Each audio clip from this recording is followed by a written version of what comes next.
สบายดีพี่น้องปองป่ายเบิดสุภูสุคนมื้อนี้ก็ก็มาปล่อยแบะเนาะตอนนี้ก็เป็นเวลา2 โมงเกือบจะ3 โมงแล้วพี่น้องเพราะว่ามื้อนี้ฝนตกเนาะเราตอนเช้าหันบ่สามารถที่จะปล่อยแบะได้เพราะว่าแบะหันเวลาฝนตกนี่มันบ่กินหญ้าเนาะก็เลยเลื่อนมาปล่อยแบะในตอนเวลา3 โมงก็3 โมงเนาะ3 โมงยังว่าซั่นซะพี่น้องมื้อนี้เราสิตัดเป็นไม้สูงให้มันกินเนาะเพราะว่าฝนตกเพื่อบ่ให้แบะกินหญ้าต่ำหญ้าเปียก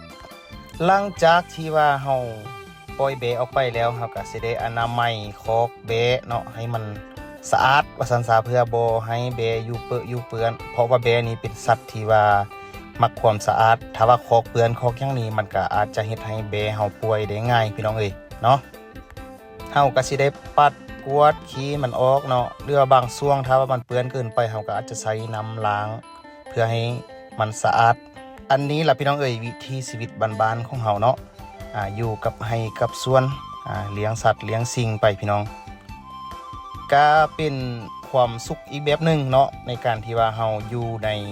สภาพของเศรษฐกิจพอเพียงเฮาบ่ต้องมีหยังหลายเนาะเลี้ยงสัตว์เลี้ยงสิ่งสัตว์เลี้ยงเฮาเลี้ยงสัตว์ไปอันนี้ก็สิเป็นก้อนเกลือเอาไว้ให้ตัวแบะเนาะเวลามันขึ้นมาอยู่คอกอยู่ยังให้มันเลียให้มันกินสร้างภูมิต้านทานให้กับตัวแบะเฮาเองเนาะแบะหลังจากที่ว่ามันกินอาหารแล้วกันนี่แหละพี่น้องมันจะมายืนรอท้าเลยหลังจากมันกินอิ่มมายืนรอท้าเพื่อจะกลับเขาคอกเนาะอันนี้ก็สิเป็นช่วงแรงๆก็ที่ว่าตะเวนจะลึบผูละแบะมันเริ่มหูแล้วว่าอากาศเริ่มเย็นหมอกไกลจะลงแล้วมันเริ่มที่จะกลับเขาคอกเพื่อจะพักเนาะมันจะระวังตัวของมันเองมันจะหูว่าถ้าหากว่าหมอกลงแล้วมันจะเป็นอันตรายต่อตัวของมันเพราะว่าหญ้าที่มันกินมันจะเปียกจะเฮ็ดให้แบะสามารถเกิดอาการป่วยหรือเจ็บท้องได้ง่ายเนื่องจากว่าถ้าว่าอากาศเย็นพยาธิที่มันมุดโตอยู่ในดินเนาะมันจะขึ้นแทรกซ้อนมาตามใบหญ้าถ้าแบะกินเข้าไปแน่นอนเนาะพี่น้องเป็นอันตรายต่อกับตัวมันเอง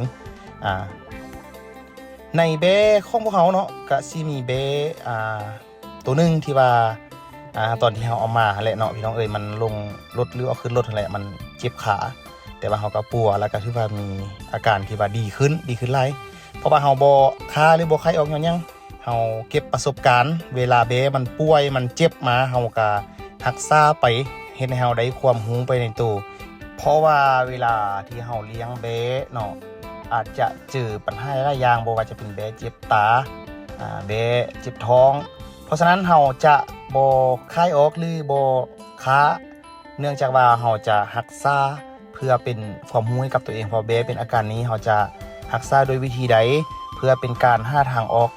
ในการแก้ไขปัญหาเฉพาะหน้าที่เราเจอในการเลี้ยงแบะในฟาร์มแบะของพวกเราเองเนาะอันนี้ก็จะเป็นบรรยากาศงามเด้อพี่น้องเด้อ